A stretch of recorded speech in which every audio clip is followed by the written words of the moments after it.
If you're an introvert looking forward to retirement, one of the things you may be celebrating is not having to go to networking events anymore. I know, it can be uncomfortable. It's almost up there with public speaking. Introverts do not like to walk into a room full of people and start mingling, right? But I want to challenge that idea today. I want to encourage you to reevaluate how you look at networking. We can call it something else if you want, but I challenge you to continue to network well into your retirement years. I hope you'll join me as I share what that looks like. Do you fear what lies beyond retirement? What if it's a gateway to a life filled with purpose, meaning, and adventure rather than an end? Discover peace and fulfillment as you boldly enter this new chapter in Courageous Retirement, a Christian podcast. I'm your host, author and coach, Vona Johnson. Let's get started. Last week, I had the opportunity to go to a Christian conference. It's not billed as a networking event, but anytime you're with a group of people, you have the opportunity to network. And I got to see some old friends, and I got to make some new friends, and it was really, really nice. Yes, I was worn out and exhausted from all of the talking and mingling while I was there. And I got to go shut myself in my room when I got home and recharge my battery like we introverts like to do. But I'm so blessed that I went. That following Monday, I was to be the speaker at Toastmasters. And it just so happened that the project that was coming up for me was to make connections through networking. And I thought, how perfect is that? What wonderful timing. I'm going to go ahead and talk about networking and check that Toastmasters project off the list. And as I was working on the presentation, I realized how important it really is that we continue to network. You think about it, and as we get along in age, things start to change. You know, we have friends that as they're retiring, they're moving away to be with family. Sometimes illness makes people be more isolated than they were when they were healthier and still in the work world. Of course, there's always that chance that our friends, our circle, will die. And so we need to continually find those people that bring us joy in life and help us live life in the manner that God intends us to live life. I talk about how retirement is the best season, and I really believe that it is. But we are not meant to live our best season alone. We are meant to share and enjoy the things that we can do in retirement with those that we care about. Connection is so vital to our spiritual, emotional, and physical well-being. God designed us for community, and networking is just one way that we can continue that community and keep moving forward in retirement. If you've struggled with networking in the past, honestly, this is where you want to shift your thinking. It's not walking in and finding out where your connections are going to bring you business and things like that. That was always really hard for me. And I truly shifted my perspective a long time ago and just looked at it as making friends and new relationships. Finding those people who have similar interests, and you can sit and just talk about things for hours.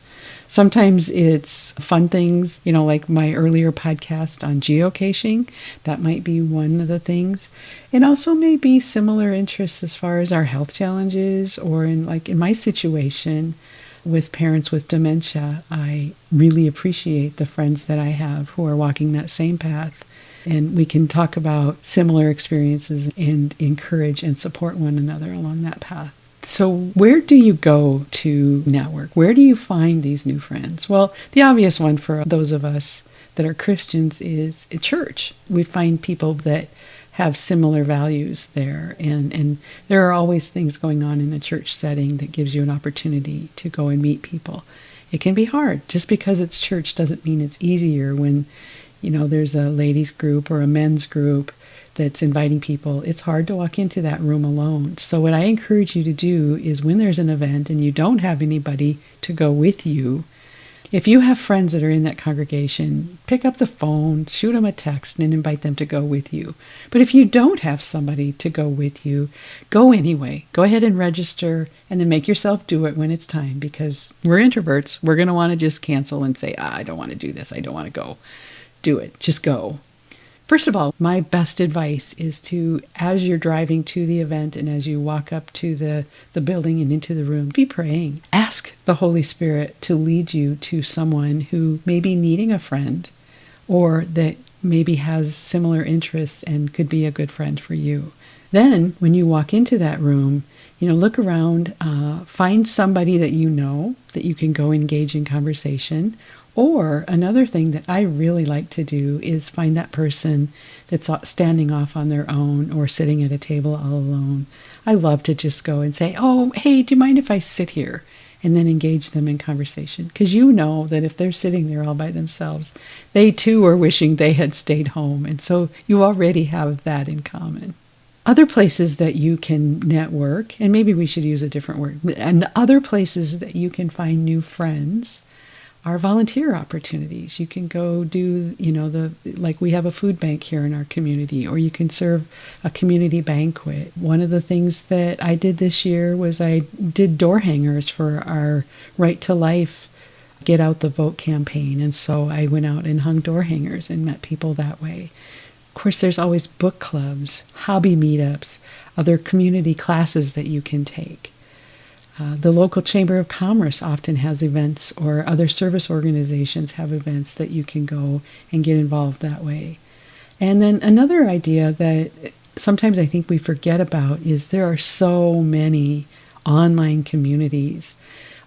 So get involved, and if you need some ideas, I can point you in some directions. I am in a few communities where they just get together regularly and talk about real life stuff. There are book clubs. There's so many communities that I'm involved with that have book clubs, and you can join that. Or get involved with a Bible study in your church, or start one. If nobody's doing one that you're interested in, start a Bible study. Talk to your pastor. Find out how you can be the person to initiate that and get it going. I know, it's a stretch, but remember, sometimes our true purpose is just beyond our comfort zone. So I encourage you to think of ways that you can be doing that. One of the things that I think we have a tendency to do when we are making new friends, meeting new people, is we try to be guarded with what we talk about and not share things that might be somewhat vulnerable for us. I'm going to encourage you to throw that idea away. Be prepared to talk about things that you're struggling with. Chances are someone else in that group is, or they know someone that is, and they might make a connection for you. The thing is if we put on that facade, if we go into that group, that setting, whatever it is, with this cheery, I'm all is well kind of attitude, but it's not really the case, we give off the wrong vibe. Not that a cheery attitude should ever be the wrong vibe, but if it's not who you are and you're not being authentic, then when you get comfortable with that person and you take that facade down, you may find that you don't have as much in common as you thought you did because you weren't being authentic. So I just really encourage you to just be you, relax, have fun, and find someone who has those similar interests. And even if they don't have similar interests when you start talking, try something new. Like I mentioned before, geocaching. That's something I really want to do. If there's someone listening and you're in the area where I live, let's go do it. Reach out and let's find a way. Another thing that I know that people are doing is just exercising, going for walks, or we have a lazy river at our new facility in our community. And I know all kinds of people that are walking, just getting out and getting exercise and creating new friendships that way. The point is, if you're feeling like your friendship group is dwindling, get out there, take that one small step that you need to get out there and start meeting new people.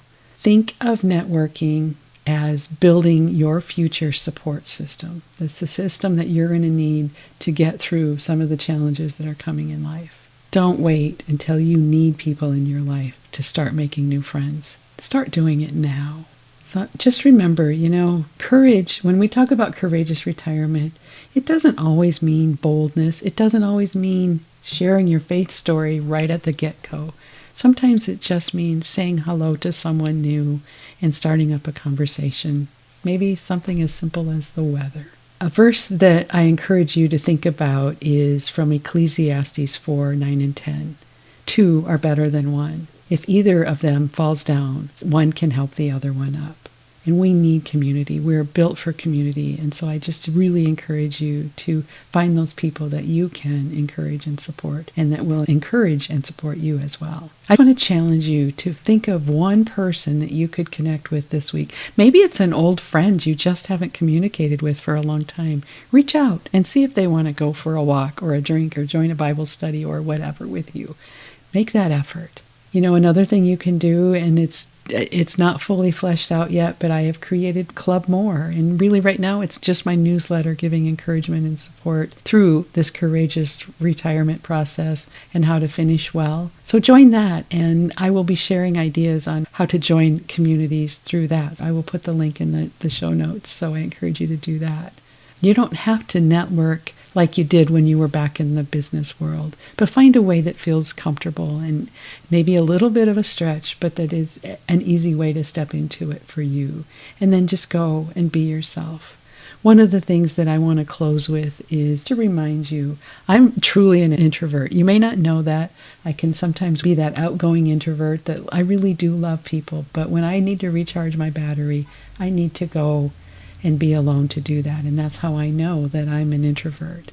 One of the things that came out of my Toastmasters talk that I didn't realize I was going to say until I said it, but it was truly the Holy Spirit, and it really felt profound to me, is that as much as I like being alone, I do not want to live my life alone. And I don't think you do either. So I'm going to leave you with that.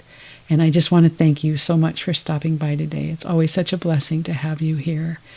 And I just encourage you to go, engage your faith, use your faith to ask the Holy Spirit to show you where to go to find those new friends. And then just use the courage, all the courage that you have to step into your courageous retirement. Have a beautiful day.